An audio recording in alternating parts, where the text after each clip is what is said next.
प्रिय विद्यार्थियों, आज की हम इस कक्षा में हिंदी व्याकरण के शब्दकोश की चर्चा करेंगे। हम इससे पहले एक क्लास हमारी पूरी हो चुकी है शब्दकोश की। आज ये दूसरी कक्षा है। आपने अगर इससे पहले वाली क्लास नहीं देखी है तो वो देख लें। और ये लीजिए शब्दकोश सेकंड। शब्दकोश से पूरे प्रकरण को हमने दो अलग अलग विषयों में विभाजित किया है। एक शब्दकोश में आती है कि जिस प्रकार से अंग्रेजी के शब्द आएंगे और उनके हिंदी अर्थ आपको पारिभाषिक शब्दावली आपको लिखनी है, जिसकी चर्चा हम पहले वाली क्लास में कर चुके हैं। आपको अधिक से अधिक पारिभाषिक शब्दावली जहाँ कहीं से मिलती है उसे देख करके उसका रिवीजन करना है। उसमें समझने और समझाने वाली कोई बात है नहीं। उसी का दूसरा शब्दकोश में संभावना ये भी है कि वो चीज़ नहीं पूछें या एक सवाल उससे पूछें और एक प्रश्न इनसे पूछ लें, तो इस प्रकार से दोनों चीज़ें इसमें आ जाती हैं। आज हम देखेंगे वर्णक्रम। वर्णक्रम और बहुत महत्वपूर्ण है, क्योंकि पाठ्यक्रम में स्पेशल ऐसा लिखा नहीं है कि क्या इस पाठ्यक्रम में वर्णक्रम से ही संबंधित सवाल पूछे जाएंगे या फिर पारिभाषिक शब्दावली के पूछे जाएंगे। तो इसलिए हम दोनों प्रकरणों को देख रहे हैं और दोनों ही क्योंकि सरल हैं इसलिए ज़्यादा माथापच्ची और ज़्यादा समय इसमें व्यय हमें करना भी नहीं है। आपको सीधे सीधे बस जो हम बता रहे हैं उसको बस फैक्ट आप याद कर लें, कॉपी में उतार लें, नोट्स तैयार कर लें या एक बार ध्यान से इसे सुन लें। और देखिए सबसे पहले देखते हैं शब्दकोश की वर्णमाला के नियम। बिना नियमों के हम इसको हल नहीं कर पाएंगे। इसके कुछ कतिपय 2, 4, 5 नियम हैं। उन्हीं नियमों के तहत आपको इनका वर्णक्रम निर्धारित करना है। निश्चित रूप से कौन सा वर्ण कौन से वर्ण से पहले आएगा, बाद में आएगा, क्यों आएगा, कैसे आएगा, इन सब के जवाब इन कुछ बिंदुओं में हैं। इनको आप ध्यान से समझिए। अब देखिए वर्णमाला की बात आते ही हमारे सामने स्वर और व्यंजन दो प्रकार के वर्ण आते हैं निश्चित रूप से। तो हम पहली बात तो ये जानेंगे कि वर्णमाला के इसी क्रम में सबसे पहले क्या आएंगे, तो स्वर आएंगे। पहले स्वर और फिर व्यंजन। एक और बहुत महत्वपूर्ण और प्राथमिक बात तो यही है, पहले हम लेंगे स्वरों को और उसके बाद हम लेंगे व्यंजनों को। लेकिन स्वर कौन कौन से हैं और व्यंजन कौन कौन से हैं और इसमें क्या क्या और विशेष उपवाद अपवाद या विशेष नियम है, उनका हम अध्ययन करेंगे। फिलहाल आपको एक बात तो यह याद रखनी है, पहले स्वर माला आएगी और उसके बाद व्यंजन आएंगे। लेकिन इतना सीधा और सरल पूछा नहीं जाएगा आपसे कि पहले क्या आएगा और सीधे ही उदाहरण दे दिए, उनको व्यवस्थित क्रम में दीजिए, ऐसा नहीं है। और देखिए किस प्रकार से पूछेंगे, आप देखिए इन चीज़ों को। पहले स्वर ए, आ, ई आदि से प्रारंभ होने वाले शब्द रखे जाते हैं। इसके बाद इनमें सबसे पहले अंग और अह तथा इसके बाद ए से प्रारंभ होने वाले शब्दों को रखा जाता है। ये बहुत महत्वपूर्ण बात है।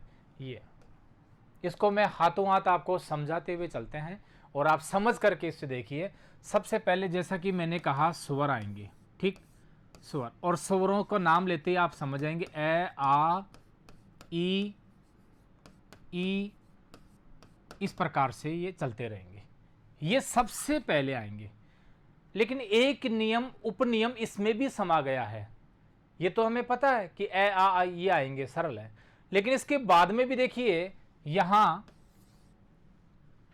सबसे पहले ऐसे भी पहले अंग आएगा अनुस्वार युक्त, यानी, और उसके बाद में अनुनासिक आएगा।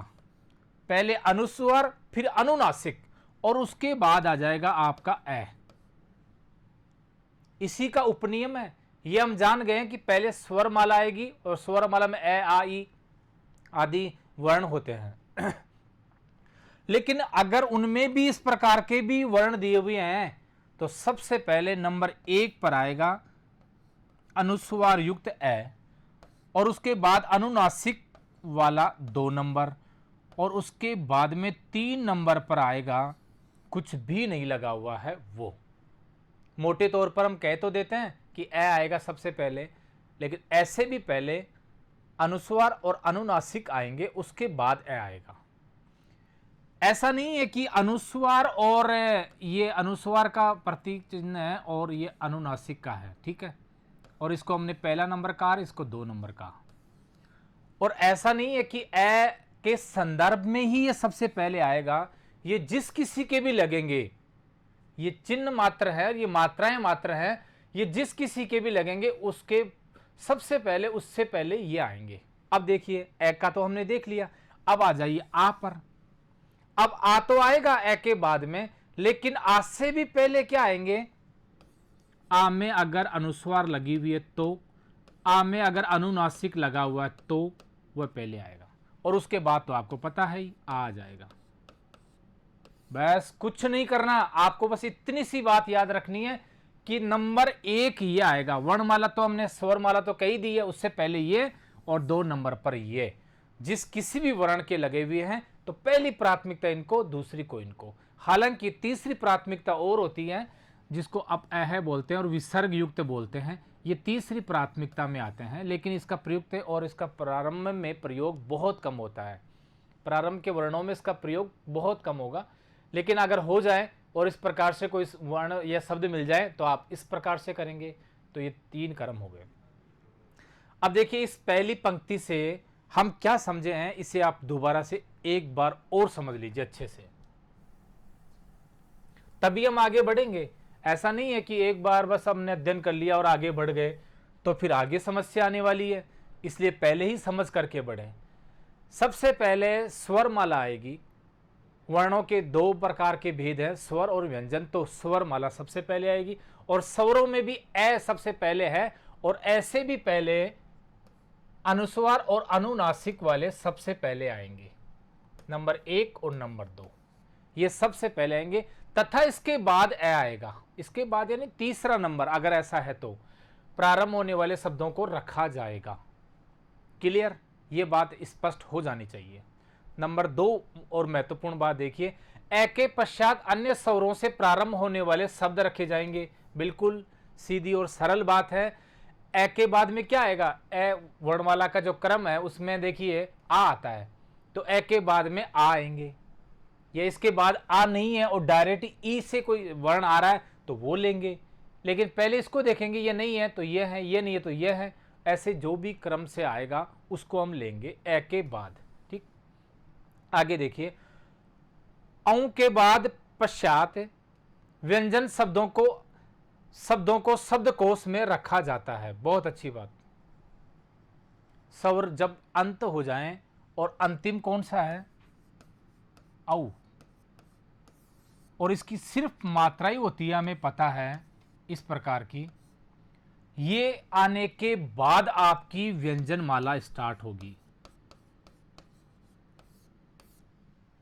आप इस चीज को यहां नहीं समझ पा रहे हो तो हम उदाहरणों के माध्यम से इसको देखेंगे। आप फिलहाल इतना याद रखें कि अगर हम स्वरमाला की बात कर रहे हैं तो स्वरमाला समाप्त हो जाने के बाद ही व्यंजनमाला प्रारंभ होने वाली है, और व्यंजन में पहला प्रारंभ हम कैसे करेंगे। और कै में भी हमने एक नियम और बता दिया है कि पहले अनुस्वार वाला आएगा, फिर अनुनासिक वाला आएगा, तो ये उससे भी पहले आ जाएंगे। ये कहने का, इस पंक्ति का मतलब यह है। और देखिए तीसरी महत्वपूर्ण बात देखिए, व्यंजन शब्दों में पहले कै वर्ग के वर्ण कै ख ग घ को स्थान मिलता है। तत्पश्चात च वर्ग, ट वर्ग, त वर्ग और पै वर्ग के प्रथम 4 वर्णों को, यहां वर्ण है, वर्णों को स्थान मिलता है। ये तो सीधी और सरल बात है। निश्चित रूप से जैसी हमारी वर्णमाला है उसी के अनुसार, लेकिन एक थोड़ा सा अपवाद यह है कि पंचम अक्षर को यहां छोड़ा गया है। पंचम अक्षर में केवल मैं और न को छोड़ करके उनका स्थान नहीं लिया गया। वो इसलिए नहीं लिया गया कि उनसे कोई भी शब्द प्रारंभ नहीं होता है। इनसे, इनसे और इनसे हिंदी वर्णमाला में कोई शब्द प्रारंभ नहीं होता है, इसलिए इसे सिर्फ अनुस्वार का रूप दे दिया गया है। अनुस्वार, या फिर ये अगर अर्ध स्वर में आ जाते हैं तो इनका स्थान जो है वही आएगा, यानी 5वां स्थान है उस वर्ग में, तो 5वें स्थान पर ये आ जाएंगे। ये बात यहाँ स्पष्ट हो चुकी है। यानी कै वर्ग, फिर ख वर्ग, फिर च वर्ग, फिर ट, तय, ये वर्ग चलते रहेंगे अंत तक। ये सीधी और सरल बातें हैं। अपवाद जहां होगा उससे ज्यादा महत्वपूर्ण मान करके उसे अच्छी तरह समझ लें। और देखिए, जैसा कि हमने हर प्रकरण के संदर्भ में ही ऐसा किया है, प्रकरण को सीधे उदाहरणों से या प्रश्नोत्तरों से हल करने का प्रयास नहीं किया है। हमारा प्रयास है कि उस प्रकरण के बारे में भी थोड़ा सा आप ज्ञान रखें। जैसे शब्दकोश है, भले ही चाहे परीक्षा में सीधा सवाल नहीं पूछे शब्दकोश क्या है क्या नहीं है, पूछे या नहीं पूछे किसी बिंदु विशेष से, जैसे आपसे ये नहीं पूछे प्रत्यय की परिभाषा दो, लेकिन उनका ज्ञान होना ही आपको उस प्रश्न के उत्तर तक ले जाना है, इसलिए इसे समझें।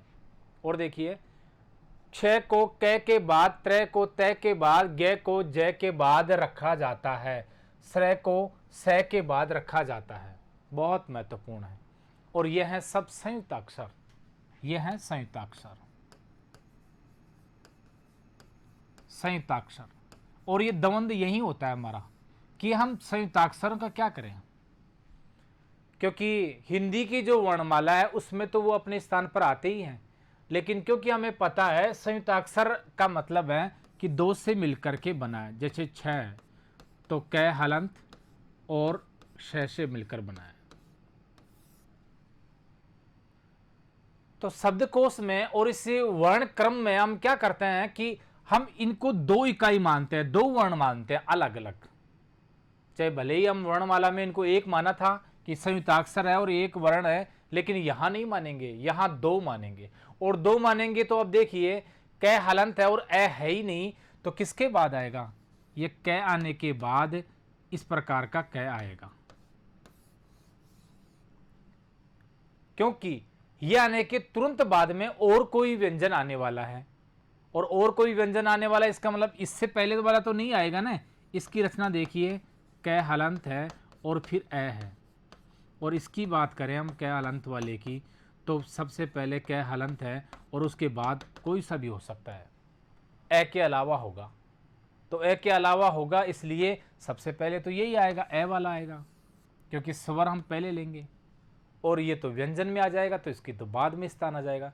तो कहने का मतलब है, अगर छह का स्थान पूछ लें आपको कौन सा आएगा, तो निश्चित रूप से क के बाद आएगा, क के बाद आएगा। पहले तो नहीं पूछ सकते कि पहले किसके पहले आएगा, क्योंकि वो तो वर्णों पर निर्भर है, लेकिन बाद में पूछेंगे तो इस क के बाद आएगा ये। और क्यों आएगा ये आपको मैंने बता दिया। और देखिए, त्रय तय के बाद आएगा, क्योंकि त्रय की रचना भी किस प्रकार से हुई है, तय हलंत और रै से हुई है, तय हलंत और रै। और इस प्रकार से तय में ए तो है ही नहीं, जबकि हम कोरे तय की बात करें, अकेले तय की बात करें, तो इसमें तो तय और ए भी था इस प्रकार से लगा करके। लेकिन इसके में तो देखिए, इसके बाद तो रै आ रहा है, जो बहुत बाद में, सारे स्वर और व्यंजन भी बहुत सारे जाने के बाद आता है। तो त्रय का स्थान आएगा तय के बाद, इस तय के बाद। इतना याद रख लें कि आप उस वर्णमाला के क्रम में इनको स्थान नहीं दें। ये आगे हम उदाहरणों से और देखेंगे इन चीजों को। और आगे देखिए, रे की मात्रा वाले अक्षरों को उच्चारण के अनुसार रखा जाता है। बिल्कुल, दो तीन प्रकार से रे लिखेंगे तो उनको उच्चारण के स्थान पर, जैसे क के ऊपर रे लगा हुआ है और री लगा हुआ है और क्रय, ये इस प्रकार से क आधा और रे पूरा है। ये तीन प्रकार से हो गए। इनमें भी यदि बिंदु का प्रयोग हो तो वह वर्ण से पहले आएगा।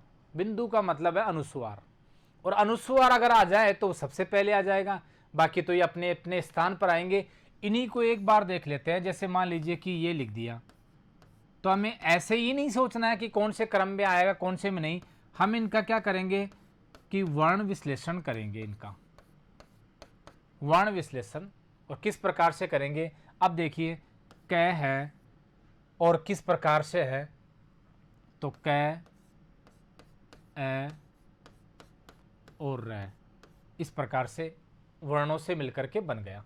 और ये देखिए, क हलंत और री, क्योंकि री की मात्रा लगी हुई है। और ये देखिए, क और रै और ए, इसमें रै पूरा हो गया है ए आने से, और क आधा है, तो इस प्रकार से है। अब हम देखते हैं कि सब में पहला तो वर्ण बराबर है। अब इनमें इनमें ये पूछ लें कि सबसे पहले कौन सा आएगा, तो ये तो बराबर है, तो ये तो क्रॉस हो गए, इनमें तो कोई प्रतियोगिता ही नहीं रही है। आगे वाले में आ जाओ, तो आगे वाले में आएंगे, सबसे पहले कौन सा आएगा, ये देखिए ए, री या रे, तो आपको पता चल जाएगा सबसे पहले तो यही आएगा। तो ये आ गया नंबर 1। और उसके बाद स्वरमाला का ही री भी है, तो ये 2 नंबर पर आएगा। और ये तो व्यंजनों में रे पर आता है तीसरे नंबर पर, तो ये 3 नंबर आ जाएगा। आप ये नहीं कहेंगे कि आगे ए लिखा है, नहीं, ये तो आगे वाला वर्ण था। वर्ण जितना बड़ा शब्द होगा ना, वो उतने ही बाद में आता है अक्सर सामान्यतः। तो इस प्रकार से इनका क्रम निर्धारण हो गया है, इस प्रकार से होगा। और यही बात इस बिंदु में बताई गई है, जो हम आगे और देखेंगे। संयुक्ताक्षर छ, त्रे, गे, श्रे, 2 बार आ गया। ओ की मात्रा के बाद शब्दकोश में लिखे जाएंगे, निश्चित रूप से लिखे जाएंगे, क्योंकि इनमें स्वर है ही नहीं, इनमें किसी में भी स्वर नहीं है। क्यों नहीं है? क्योंकि हलंत लगा करके स्वर को उठाया गया है। और उठाने के बाद अगर इनसे पहले तो ये इनकी मात्राएं आ जाएगी, कोई भी मात्रा होगी ना वो आ जाएगी, तो वो हम उसके बाद रखेंगे। ये भी हम उदाहरण से देखेंगे। हो सकता है कि ऐसे पढ़ने से समझ में आपके नहीं आ रहा हो, तो उदाहरणों से देखेंगे। और एक और देखिए, शब्द के प्रथम वर्ण के पश्चात द्वितीय वर्ण का क्रम भी पहले वर्ण के क्रम के अनुसार ही होगा। बिल्कुल ऐसा नहीं है कि आपने पहले ही वर्ण का, जैसे मान लीजिए कि 1, 2, 3 और 4 वर्ण हैं किसी शब्द में, तो आपने पहला ही क्रम देख लिया और कह दिया कि ये तो 1 नंबर पर ही आ गया, दूसरे पर ये आ जाएगा, तीसरा आ जाएगा। नहीं, आगे तक 2 नंबर, 3 नंबर, 4 नंबर, और जब तक समाप्त नहीं हो जाए तब तक इनका क्रम चलता ही रहेगा। पहले के अनुसार ही नहीं होगा, आगे भी चलता रहेगा, ये निश्चित है इनका। और यही बात इसमें बताई गई है।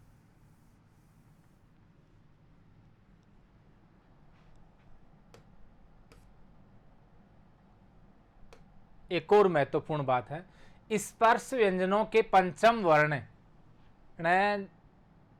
ये इस प्रकार से है, अण खाली वाला, अण, न, मैं, अनुनासिक है। ये सब पंचम अक्षर और अनुनासिक है। इनमें न और जय तथा न से शब्द से प्रारंभ नहीं होते हैं, न तथा मैं से शब्द प्रारंभ होते हैं। ये सब तो, इनसे तो कोई शब्द प्रारंभ होता ही नहीं है। और देखो किससे होते हैं? न से। बिल्कुल, न से तो बहुत सारे होते हैं, और मैं से शब्द प्रारंभ होते हैं। इनमें प्रारंभ होने वाले शब्दों को अपने वर्ग के चौथे वर्ण के पश्चात रखा जाता है। बिल्कुल, इनको तो इनके स्थान पर ही रखा जाएगा, और इनमें कोई प्रारंभ नहीं होते हैं, इसलिए शब्दकोश में इनका वर्णानुक्रम होता ही नहीं है, और इनको आपको स्थान पर रखना ही है। ये सीधी सी बात है। अब देखिए आगे हमारा वर्णक्रम, देखिए हमारा वर्णक्रम, और इसे ही लिख लें और समझ लें, एक बार अच्छी तरह समझ लें। और देखिए यहां से दिखाई देगा आपको, वैसे तो आपको लगेगा कि ये स्वर माला है और ये व्यंजन माला है, लेकिन उसमें थोड़ा सा अंतर है, और थोड़ा सा उस अंतर को ही आपको याद रखना है। पहली बात तो यह है कि वर्णमाला का क्रम आपको आना ही चाहिए, वो तो याद होना चाहिए। उसके बाद अलग से आपको वर्ण क्रम ये और याद रखना है कि हाँ, वर्ण क्रम कौन सा होता है, उस क्रम के अनुसार आपको रखना है। देखिए, सबसे पहले अनुस्वार वाला, फिर अनुनासिक वाला, ये 2 आ गए हैं ए आने से पहले, फिर ए आ रहा है, आ, ई, उ, री, ए, ऐ, ओ, औ, ये वही क्रम है। आगे तो आगे वाला क्रम तो कभी बदला नहीं है, लेकिन ये बात जो पहले भी बताई थी ये दोबारा से आ रही है। इसे अच्छी तरह से आप स्थापित कर लें। ये तो हो गए स्वर। अब देखिए नीचे व्यंजन, और व्यंजन में भी यही तो आता है, कै। सबसे पहले कै आता है, लेकिन इसके बाद देखिए हमने 6 लिखा है, ये इसके ठीक बाद में लिखा है। अब आपको ये रटना नहीं है कि इसके बाद में यह आएगा, रटना है, नहीं। ये क्यों लिखा है ये आपको पहले भी बताया गया है, और बहुत पहले शब्दों की शुद्धि में भी हमने आपको बताया था। देखिए इसकी रचना कैसे हुई है, कै हलंत और इस से। इसकी रचना इस प्रकार से होने से इसमें पहला वर्ण कै आएगा, और इसलिए क्या आएगा, इसलिए कै स्वर रहित है, स्वर इसमें है नहीं, इसलिए इस कै से पहले आए, बाद में आएगा, इस कै के ठीक बाद में आएगा, और ये कै इसी वर्णमाला में उसी स्थान पर रखा जाएगा। ये आप इस वर्ण विश्लेषण से आप समझ जाएंगे। उसके बाद देखिए वही चल रहा है क्रम, और जब संयुक्ताक्षर आ गया तय के बाद आ गया, ये तय था और तय के बाद त्रय आएगा। आप समझ गए क्यों, स्वर रहित है इसलिए। और इसके आगे चल रहा है, और ये स्र आ गया, यहां पर आ गया स, इस स के ठीक बाद में आएगा, और ये बहुत महत्वपूर्ण है। विकल्प में ये 3-4 स दे देंगे और कहेंगे किससे बाद में आएगा, इससे बाद में आएगा। क्यों आएगा ये और जान लीजिए। इसकी रचना ही इस प्रकार से हुई है, स हलंत और र से हुई है। र क्या ए भी आता है लेकिन हलंत नहीं लगाई, तो इस प्रकार से हुई है। तो किसके बाद आएगा, इसके बाद ही तो आएगा, तो इसके ठीक बाद में। और अंतिम है, ये सबसे महत्वपूर्ण है।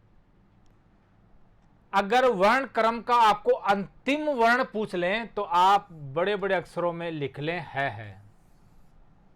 आप ये नहीं कहें ज्ञ है, जैसे आप पढ़ते आए थे पहले कि हमने पढ़ा कि अंत में ज्ञ होता है, नहीं, अंत में होगा है, सबसे पहला होगा ए। और अगर ए में भी विकल्प में ये दे रखा है तो यही आएगा सबसे पहले, और ये विकल्प नहीं था और फिर पूछे कौन सा आएगा तो ये आएगा, और अंतिम कौन सा है। वर्ण क्रम अलग है और हमारी जो वर्णमाला है वो थोड़ी सी अलग है, उसमें थोड़ा सा बदलाव है, फेर है। उसी फेर को आपको याद रखना है, क्योंकि परीक्षा में उन्हीं को पूछ लिया जाता है, और सामान्य जो पढ़ते नहीं है या तैयारी नहीं की है या इनको देखा नहीं है वो गलत कर देंगे फिर। तो इसलिए ये बात आप वर्ण क्रम जो हैं, ये वर्ण क्रम निश्चित रूप से आप लिख लें और एक बार याद कर लें और समझ लें कि कौन सा किसके बाद आएगा। अब देखिए कुछ उदाहरण देखते हैं। जैसा कि ये पूरा प्रकरण है ही ऐसा कि इनके नियम भी तब याद होंगे जब इनको हम प्रयोग में लाएंगे, बाकी हम वैसे समझना चाहें तो शायद मुश्किल होता है थोड़ा समझना। तो अब देखिए उदाहरणों के माध्यम से और किस प्रकार से इनको व्यवस्थित क्रम में रखा जाता है ये थोड़ा सा देखते हैं। अब देखिए आपके पास शब्द हैं कंगन, दूसरा है कठोर, एक है कबीर, एक है कहार, एक है कटार।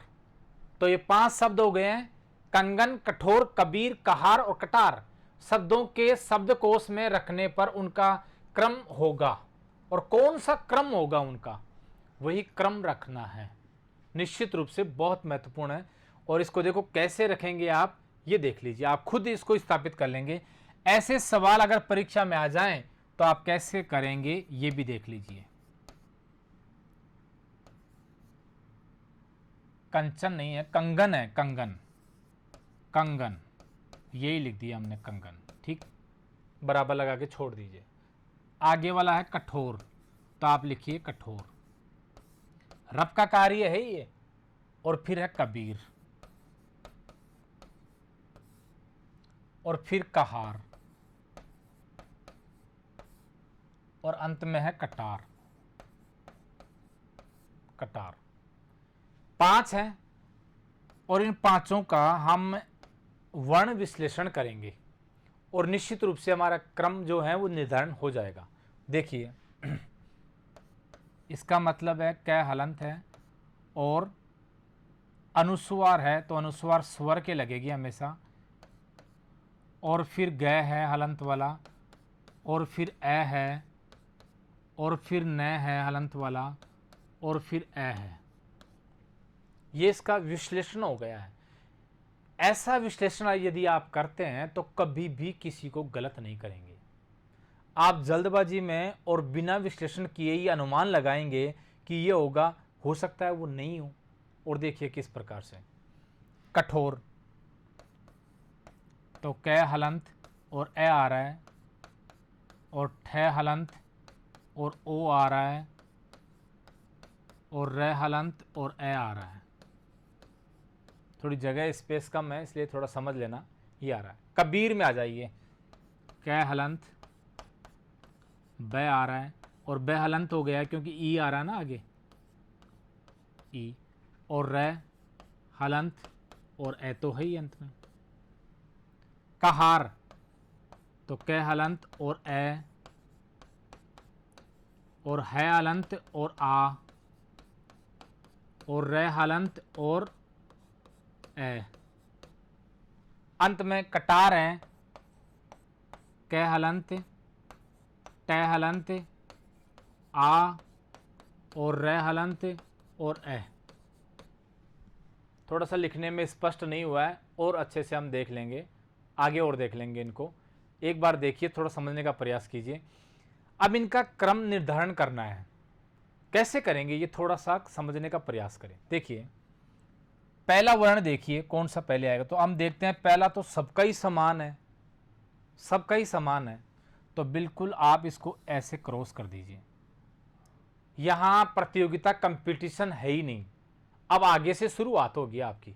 और देखिए इसमें क्या है, सबसे पहले नीचे से देखें तो ट है, इसमें फिर ए है, इसमें ब है, इसमें ए है और इसमें अंग है।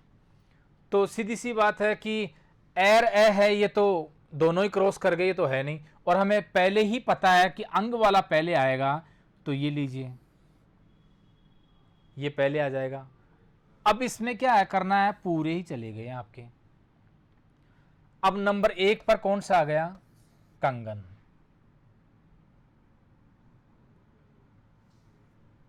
नंबर 1 दिख रहा होगा आपको, 1 पर आ गया कंगन। अब नंबर 2 पर आ जाइए, क्या आएगा, तो नंबर 2 पर देखिए, आप देखेंगे कि ग, ठ, ई, है और आ। तो सबसे पहले कौन सा आ रहा है, आ रहा है, तो इस प्रकार से ये आ जाएगा 2 नंबर। ये लीजिए, ये 2 नंबर सबसे पहले आ जाएगा। अब आगे देखिए ए, ओ, र, आ और र, तो आ से भी पहले ए आ गया, और ये तो हमने पहले ही ले लिया है। अब इसको तो आप छोड़ ही दीजिए, ये तो बिल्कुल नहीं आएगा, ये भी नहीं आएगा। अब इन दोनों में से 3 में ही कंपटीशन है कि पहले कौन सा आएगा। तो इनमें देखिए आ, ए, ओ, तो ये आएगा पहले, आ रहा है इसमें, तो 3 नंबर हो गया। अब ये भी चला गया हमारा। अब देखिए आगे, क्योंकि ये तो अब चला ही गया है ना, ये तो पूरा। अब इससे आगे वाले में देखिए कौन सा आएगा, तो र है और ए है, तो बिल्कुल ये 4 नंबर पर आ जाएगा। और एक ही बचा है क्योंकि, तो 5 नंबर हो जाएगा। इस प्रकार से ये कार्य करना होता है, फिर वर्ण क्रम हमारा निर्धारण हो जाता है। यह अभ्यास की चीज़ है, और इसमें जब तक आप खुद नहीं करोगे तब तक आप समझ नहीं पाओगे। और देखिए इस प्रकार से इनका क्रम निर्धारण हो गया है। अब आगे देखिए, कलश, पूर्व, टंकार, सरकार, संकर, डलिया, तमाशा, भीषण, छंद, ये भी इसी में शब्दों को शब्दकोश में रखने पर उनका क्रम इस प्रकार होगा। और देखिए सबसे पहले अब आएगा कलश। हम ये नहीं कहें कि अनुस्वार वाला सबसे पहले आएगा। अनुस्वार देखो लगी किसके है, ये 6 के लगी है, तो 6 पहले आता है, कै पहले आता है। अगर कै वर्ग में ही ये अनुस्वार लगी होती और फिर कैसे अब उसकी प्रतियोगिता होती, तो वो पहले आता, लेकिन कै में तो नहीं लगी है ना, इसलिए कै सबसे पहले। और उसके बाद 6 अनुस्वार वाला और कोई थे ही नहीं, ट अनुस्वार वाला, फिर ये ड, त, प, भ, और ये स पहले, और फिर ये श। तो इस प्रकार से ये इनका वर्ण क्रम लग जाएगा।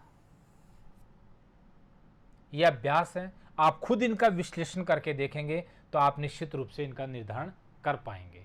और ये आवश्यक है, इसके लिए पूर्व अभ्यास की आवश्यकता है।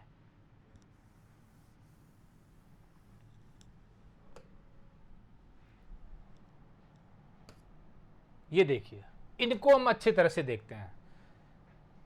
मैं तरीका आपको बता देता हूं किस तरीके से आपको करना है, और फिर आप उसी तरीके से जो भी आपके शब्द दिया हुआ हो उसको वर्ण क्रम से आप जमा देंगे। और देखिए, निम्न शब्दों को वर्ण क्रमानुसार व्यवस्थित कीजिए। मान लीजिए कि ऐसे आ जाएं, हालांकि ऐसा आएगा नहीं, लेकिन ये अगर आपने सीख लिया तो फिर चाहे वो कैसा भी आए, फिर आप उसको निश्चित रूप से हल करने वाले हैं। और देखिए, निम्न शब्दों को वर्ण क्रमानुसार व्यवस्थित कीजिए। आपके पास शब्द हैं तर्क, तक्र, तर्पण, तंत्र और तंग। इनको अच्छे से देख लीजिए आप, किस प्रकार से इनको करते हैं। देखिए आप, दिख रहा होगा आपको, नहीं दिख रहा तो मैं इधर और लिख देता हूं इनको। तर्क, फिर है तक्र, फिर है तर्पण, तंत्र और तंग। अगर इससे समझ लिया तो फिर कोई सा भी शब्द आपके सामने आए आप हल कर लेंगे। देखिए, वही विश्लेषण करना है सबसे पहले। तो देखिए किस किस से मिलकर बना है, ये हमने पिछली और पूर्व कक्षाओं में इसके बारे में खूब चर्चाएं हो चुकी थी और आप समझ भी गए हों और आपको ये आने भी लग गया। फिर भी एक बार और देख लीजिए ये कैसे बना है और किस प्रकार से रचना हुई है। तय तो हलंत है, क्यों? क्योंकि इसमें ए भी है, ए लगा हुआ है। अब ये पूरा हो गया। अब इसके बाद देखिए रे कहाँ भूलेगा, तो हम बोलेंगे इसको तर्क बोलते हैं, इसको क्या बोलते हैं? तर्क। और तय के बाद रे भूल रहा है तो इसका मतलब रे यहाँ आएगा। और ये लीजिए, यहीं लीजिए आप, रे हलंत है, आधा है ना इसलिए, और ए आएगा नहीं क्योंकि आधा है। उसके बाद कै पूरा है तो कै हलंत और ए भी आएगा। प्रत्येक व्यंजन में स्वर होता है, अगर हलंत नहीं लगी तो। ये इसका विश्लेषण हो गया। तक्र, इसको बोलते हैं तक्र। और देखिए इसका भी विश्लेषण करते हैं। तय हलंत और ए आएगा उसके बाद, और उसके बाद तक्र, इसका मतलब कै पहले बुल रहा है तो आपको कै पहले लिखना है।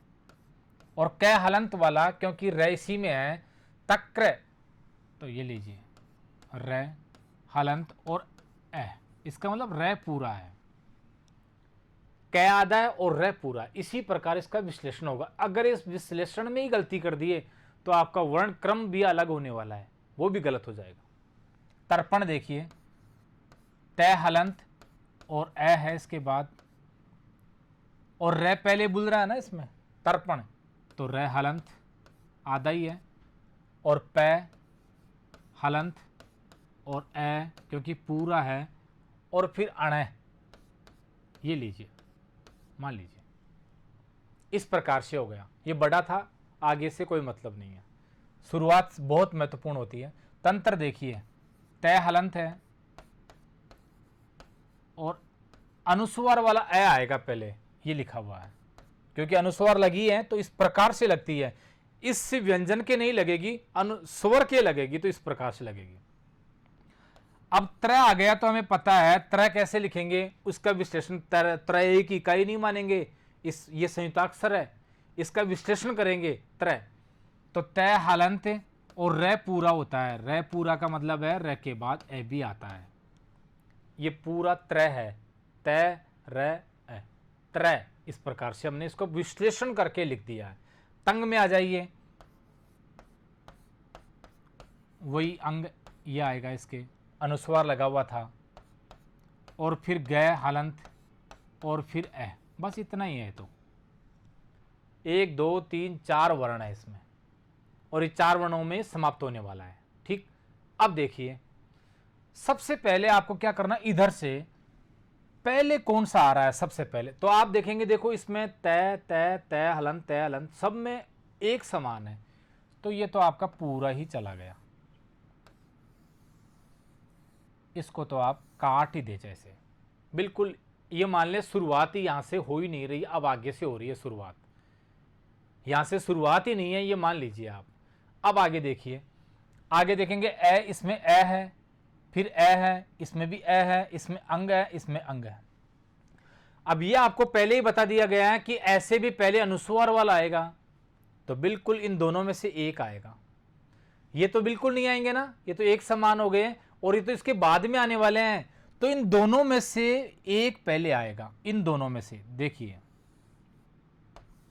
ये भी दोनों समान है। अब ये नहीं कहेंगे ये आएगा, नहीं, ये तो दोनों समान आ गए। अब तीसरे वर्ण पर हम जाएंगे। ये तो पता चल गया कि इन दोनों में से एक आएगा पहले, लेकिन अभी कौन सा आएगा ये निर्धारण नहीं हुआ है हमारा, क्योंकि ये दोनों समान आ गए। ये पहला भी वर्ण समान, दूसरा भी समान, तो तीसरे से निर्धारण होने वाला है अब।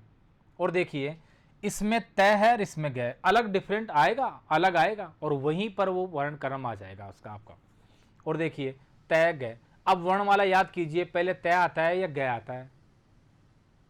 तो आप निश्चित रूप से कहेंगे पहले ये आता है गय, पहला ही वर्ग है और उसमें ये सबसे पहले आता है, ये हो गया 1 नंबर। अब अगर यही पूछा था इसमें सबसे पहले कौन सा आएगा, तो आपका उत्तर तो आ गया ये तंग। और अगर ये पूछ लेते हैं कि दूसरा कौन सा आएगा, तब आगे और कैलकुलेशन करनी है। तीसरा पूछ लें तो और आगे, चौथा पूछ लें या ये पूछ लें आखिरी कौन सा आएगा, तब आपको और भी आगे हल करते जाना है। और जो भी आएगा तो एक साथ ही इनके नंबर लगा लेते हैं ना, पहला नंबर इसका, दूसरा इसका, तीसरा इसका, चौथा इसका, पांचवा इसका। अब वो क्या पूछे, आपके पास बिल्कुल तैयार है मटेरियल और आप कहेंगे ये लीजिए। और गलत भी नहीं है, आपने इसका परीक्षण भी कर लिया, खुद ने जांच भी कर ली। अब देखिए 1 नंबर ये आ गया, तो 2 नंबर कौन सा आएगा, निश्चित रूप से कौन सा आएगा, इन दोनों में से पहले कौन सा आएगा, तो 2 नंबर पर यही आएगा, ये लीजिए। दूसरी तो यही था, इसी में आ रहा दूसरा। अब तीसरा देखिए, तीसरा इन दोनों में समान है, ये तो कट गए, ये इनको तो आपको हटा देना है ऐसे, क्योंकि इनके तो क्रम निर्धारण हो गए हैं, क्रम मिल गए हैं, इसलिए नहीं। और इसमें ये समान थे, जहां प्रतियोगिता है नहीं।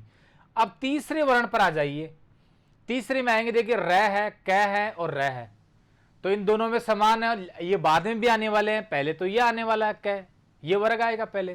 तो 3 नंबर हो गया आपका तक्र का। इसको भी आप इस प्रकार से काट देंगे, जब 3 नंबर ही मिल गया ना, तो इसको इस प्रकार से आप हटा देंगे, काट देंगे। अब देखिए इन दोनों में समान था, तो ये दोनों तो कट गए। अब यहां से आगे शुरुआत करनी है, इन दोनों में कौन सा पहले आ रहा है, इन दोनों में तर्क और तर्पण में। तो आप देखिए इसमें क है, इसमें प है, तो पहले कौन सा आया, क, तो ये हो गया 4 नंबर। आगे चाहो तो आप कर लो, नहीं तो आपके पास एक ही बचा है, आप खुद ही कह देंगे 5 नंबर ये है। सरल है, लेकिन समझने का फेर है बस। इस प्रकार से निर्धारण हो गया। अब आपसे पूछे इनके नंबर दीजिए, तो आप ये तर्क है, इसको देंगे आप 4 नंबर, तक्कर को देंगे आप 3 नंबर, तर्पण को देंगे लास्ट के 5 नंबर, तंत्र को देंगे 2 और तंग को देंगे 1 नंबर। क्या पूछेगा इससे, 5-6 प्रकार से पूछ सकता है, आप सभी के जवाब दे सकता है। ये बहुत महत्वपूर्ण है, समझ गए होंगे, और अभ्यास से हम इनको और समझेंगे।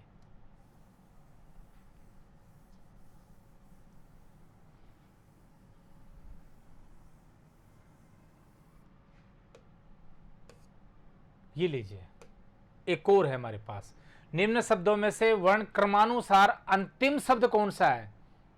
अंतिम, इसका मतलब है कि हमें सारे क्रमांक देने पड़ेंगे, तब पता चलेगा। ऐसे अनुमान से करोगे तो आपका गलत हो जाएगा। चाहे आप करके देख लीजिए, आप विचार करके देखिए अंतिम कौन सा आएगा। कई बार हम अंतिम को नहीं पढ़ते हैं और पहला ही समझ लेते हैं और कर दिया टिक, तो गलत हो जाएगा। अंतिम कौन सा आएगा आप अनुमान लगा करके देख लीजिए, और फिर हम विश्लेषण इसका कर रहे हैं। और देखिए अब विश्लेषण, इनको दोबारा से इधर लिखते हैं। यह है कंचन, फिर है कांच, चंद्र बिंदु है, फिर कमल है, फिर है क्रम, और फिर है कर्म। क्रम और कर्म अलग अलग उच्चारण स्थान है इनका, 1 2 3 4 5, और ये 5 हो गए। अब देखिए इनको, क्योंकि हमें कुछ भी नहीं पता कौन सा पहले आएगा, आप कभी भी अनुमान से नहीं करें ये नियम होता था ये होगा, नहीं, सीधा सवाल तो परीक्षा में आता ही नहीं है। इनमें अपवाद है और कुछ ना कुछ गलत है, इसलिए आपसे पूछा गया। अब देखिए वही विश्लेषण हम फिर से करेंगे, तो कै हलंत और अनुस्वार इस प्रकार से स्वर के लगेगी, और फिर च हलंत और पूरा है इसलिए ए लिख दिया, और फिर न हलंत पूरा है इसलिए ए लिख दिया। यहाँ तक तो समझ में आ रहा है ना आपके। प्रत्येक शब्द का वर्ण विश्लेषण इस प्रकार से हो जाएगा, और ये जरूरी है जब हम वर्ण कर्मानुसार इनको लगा रहे हैं। अब देखिए कांच का देखिए तो कै हलंत है और ये अनुनासिक चंद्र बिंदु इस प्रकार से लगी हुई है इसके, और फिर च है हलंत वाला, क्योंकि ए और लिख रहे हैं हम तो पूरा हो गया है। कमल में देख लीजिए कै हलंत है और उसके बाद ए आ जाएगा क्योंकि कै पूरा है, और फिर मैं हलंत और ए, ये भी पूरा था, और लय हलंत और ए। ऐसे ही देखिए क्रम, कै आधा है, रै पूरा है, रै पूरा है इसलिए ए आएगा। कै आधा है और रै पूरा है तो इस प्रकार से, और फिर मैं भी पूरा है तो ए ओ लिख दिया। जो पूरे हैं उनमें स्वर की ध्वनि और लगा दी। और ये देखिए यह है कर्म, तो कै पूरा है लेकिन रै आधा है, किंतु मैं पूरा है। भाई ये तो आपको सीखना ही पड़ेगा, ये तो आपको पता होना चाहिए। वर्ण का विश्लेषण जो है वो आपको पता होना चाहिए, कौन सा शब्द किन किन वर्णों से मिलकर के बना है। पहली शर्त, पहला चरण भी यही है। दूसरा चरण देखिए, अब इनको वर्ण क्रमानुसार लगाना है तो आपको वही तरीका अपनाना है। पहले में करो आप, कौन सा पहले आएगा, तो हम देखते हैं सभी का समान है, सभी का समान है तो काट दो। रब का कार्य है ये, इसको हटा दिया, यहां से है ही नहीं। इससे आगे वाले वर्ण से देखेंगे तो आगे वाले में देखो, इसमें अनुस्वार वाला है, इसमें अनुनासिक है, इसमें ए है, इसमें र है, इसमें ए है। तो सीधी सी बात है, सबसे पहले तो यही आ गया। ये लीजिए 1 नंबर तो हमें मिल गया। और 2 नंबर कौन सा मिलेगा, अब देखिए इसके बाद ठीक बाद में क्या आता है ये देखना है। तो ये तो आपका हटा दो। अब इसके बाद अगर ए के ही चंद्र बिंदु लगी होती तो वह आता, लेकिन यहां देखिए ध्यान से आके लगी है तो ए तो बहुत बाद में आता है। इससे पहले तो यही आ गया ना। क्या बताया था आपको, यही तो बताया था ना, इस प्रकार से। और फिर आएगा आपका आ, और आ भी में आ कौन सा आएगा, पहले ये फिर ये और फिर आ। तो आप कहीं जल्दबाजी में ये ना सोचें ये 2 नंबर आ गया, नहीं आया। 2 नंबर तो अब देखो इन दोनों में से आने वाला है, इन दोनों में से, इन दोनों में से कोई ना कोई सा आने वाला है। कौन सा आएगा देखिए, ये अभी नहीं आएगा। इन दोनों में देखते हैं कि दोनों ही समान है, ये तो हो ही नहीं सकता, रह है। इन दोनों में समान है तो कौन सा पहले आएगा ये देखिए। आगे वाले से देखते हैं, यहां तो दोनों में समान आ गए। आगे वाले में देखते हैं, एक में मैं है, एक में रह है। तो पहले कौन सा आएगा, हमें पता है कि मैं पहले आता है, तो ये आ गया आपका 2 नंबर। ठीक, 2 नंबर पहले आ गया। अब 3 नंबर कौन सा आएगा, ए के बाद तो आ है, ये वाला आएगा 3। अपने आप ही हो गए, ये लीजिए पूरा गया, ये भी गया। अब इन दोनों में आ जाइए। अब इन दोनों में भी पहली प्राथमिकता किसको दी जाएगी, इसको दी जाएगी, क्योंकि ए है पहले और उसके बाद है रह। तो सीधा ही है। अगर आप हल करने लगे 2-3 करोगे तो अपने आप ही पता चल जाएगा। तो ये 4 हो गया और ये हो गया सब 5। और वैसे भी देखें ना तो ये सारे कै तो पूरे हैं, लेकिन यही अधूरा था और इसीलिए ये अंतिम होगा। अब हमारा प्रश्नानुसार उत्तर हो जाएगा कि कौन सा अंतिम शब्द होगा। तो देखिए कौन सा होगा। 5 नंबर किसको दिया है, 5 नंबर हमने दिया है क्रम को दिया है, क्रम। और ये उत्तर आपका हो गया, ये लीजिए। इसी सवाल में अगर ये पूरे प्रथम कौन सा आएगा तो आपका नंबर 1 आ जाएगा, कंचन नंबर 1 पर। तो इस प्रकार से अभ्यास की हमें आवश्यकता है। और जरूरी नहीं यही शब्द आए, कोई सा भी शब्द आपको कैसे भी दे सकते हैं। आपको उन्हीं शब्दों के आधार पर ऐसे विश्लेषण करके इनका वर्ण क्रम निर्धारण करना है। और भी कई प्रकार से इन वर्णमाला के इसके शब्दकोश के बारे में आपसे पूछ सकते हैं। कई बार तो यही पूछ लेते हैं शब्दकोश का अर्थ क्या है। हम समझते हैं कि कोश देखो ऐसे लिखते हैं, कोश, और एक कोष ऐसा है। हम जिस कोष को पढ़ रहे हैं ना वो ये है, ये नहीं है। क्यों नहीं है? क्योंकि इसका मतलब है खजाना, स का ही फर्क है, और इसका मतलब है संग्रह। तो हम क्या पढ़ रहे हैं? शब्दों का संग्रह पढ़ रहे हैं। खजाने से तो कोई मतलब ही नहीं, शब्दों का खजाना कहाँ होता है? शब्द तो खुद ही अपने आप में संग्रह है, इसलिए ये शुद्ध है कोश, अगर शब्दों के संदर्भ में लिख रहे हैं तो। और किसी खजाने के बारे में और किसी राशि के बारे में लिखेंगे तो इसका प्रयोग हम करते हैं। तो कई बार ये भी पूछ लेते हैं इसका अर्थ क्या है, तो शब्दों के संग्रह को शब्द कोश कहते हैं, ये भी आप याद रखेंगे। और सबसे महत्वपूर्ण तो यही है कि इनको वर्ण कर्मानुसार जमा लेते हैं और ये पूछते हैं ये किसके बाद आएगा। जैसे मान लीजिए कि इसी के बारे में पूछा, ये किसके बाद आएगा, तो हम ये समझते हैं कि वर्णमाला में छ त्रे ज्ञ उसके बाद आएगा। नहीं, ये किसके बाद आएगा? कै के बाद आएगा, कै के बाद। क्यों आएगा? ये हमने देख ही लिया, क्योंकि इसकी रचना कैसे हुई है? कै हलंत और स से हुई है, इसलिए इसी से वर्ण कर्म निर्धारण हो जाता है। इसमें क्या था? इसमें ए आ रहा था पहले, तो ये ए वाला पहले आएगा और उसके बाद से वाला ये दूसरे नंबर पर आ जाता है। ये भी पूछ सकते हैं आपसे। और किस किस प्रकार से पूछ सकते हैं ये भी हम आगे वाली कक्षा में लेकर आएंगे। प्रकरण बहुत महत्वपूर्ण है और काफ़ी बड़ा भी है और प्रायोगिक भी है कि इसमें अभ्यास की ज़्यादा आवश्यकता है। इसमें वो चीज़ नहीं है कि हम विलोम शब्द पढ़ा रहे हैं और कह दिया कि ये इसका है, याद कर लो, रट लो। इसमें ऐसा नहीं है, इसमें कुछ कार्य भी करना होता है और उस कार्य को हम जितनी बार करते जाएंगे उतना वो सरल से सरलतम की ओर बढ़ता रहेगा। इसलिए आज की कक्षा में इतना ही है।